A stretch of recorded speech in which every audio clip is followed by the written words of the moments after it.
ನಾನು UPSC content ಮಾಡೋಕ್ಕೆ start ಮಾಡೋಕ್ಕಿಂತ ಒಬ್ಬರು ಬ್ರೋ ಮೆಸೇಜ್ ಹಾಕಿದ್ರು. ಏನು ಅಂದರೆ, ಬ್ರದರ್ ನನಗೆ ಇಂಗ್ಲೀಷ್ ಬರುತ್ತೆ ಆದರೆ ಬೇಗ ಅಂಡರ್ಸ್ಟ್ಯಾಂಡಿಂಗ್ ಆಗಲ್ಲ, ಮತ್ತು ಗ್ರಾಮರ್ ಪಾರ್ಟ್ ಸ್ವಲ್ಪ ತಪ್ಪಾಗುತ್ತೆ. ಇಂಗ್ಲೀಷ್ ಅರ್ಥ ಮಾಡ್ಕೊಳ್ಳೋಕ್ಕೆ ಯಾವುದಾದ್ರೂ books or YouTube channel class ಯಾವುದಾದ್ರೂ ಹೇಳಿ ಬ್ರದರ್ ಅಂತ ಮೆಸೇಜ್ ಹಾಕಿದ್ರು.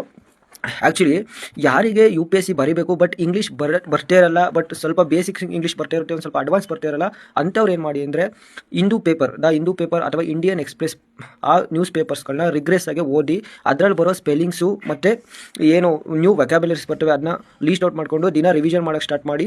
ಈ ಥರ 3 ತಿಂಗಳು ನೀವು ಮಾಡ್ತಾ ನಿಮ್ಮ ಇಂಗ್ಲೀಷು ಪ್ರತಿದಿನ ಇಂಪ್ರೂವ್ ಆಗುತ್ತೆ. ನೀವು ಏನು ಕಲ್ತಿರ್ತೀರಲ್ಲ ಆ ವರ್ಡ್ಸ್ ಮೇಲೆ ಸೆಂಟೆನ್ಸ್ ಮಾಡಿ ಅದನ್ನ ನಿಮ್ಮ ಡೈಲಿ ಲೈಫಲ್ಲಿ ಉಪಯೋಗಿಸೋಕ್ಕೆ ಸ್ಟಾರ್ಟ್ ಮಾಡಿ, ಆಗ ನಿಮ್ಮ ಇಂಗ್ಲೀಷು ಇಂಪ್ರೂವ್ ಆಗುತ್ತೆ. ಆ್ಯಕ್ಚುಲಿ ನಾನು ಹೇಳಬೇಕು ಅಂದರೆ ನಾನು ಅಷ್ಟೇ ನಿಮ್ಮಂಗಿದ್ದೆ, but I can speak very well right now.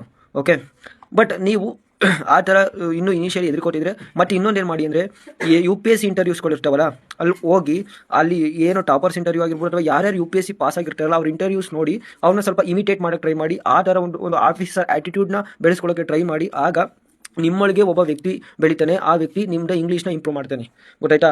ಇದು ನನ್ನ ಸಜೆಷನು. ಯಾರು ಬೇಸಿಕ್ ಇಂಗ್ಲೀಷ್ ಬರುತ್ತೆ ಮತ್ತು ಅವ್ರು ಯಾರು ಇಂಗ್ಲೀಷ್ನ ಇಂಪ್ರೂವ್ ಮಾಡ್ಕೊಂಡು UPSC ಬರೀಬೇಕು ಅಂತ ಅಂದ್ಕೊಂಡಿದ್ದಾರಲ್ಲ ಅವರಿಗೆ. ಆ್ಯಂಡ್ ಇದಾಗಿತ್ತು ಇವತ್ತಿನ ಇನ್ಫಾರ್ಮೇಷನ್. ಜೈ ಹಿಂದ್, ಜೈ ಕರ್ನಾಟಕ ಮಾತೆ.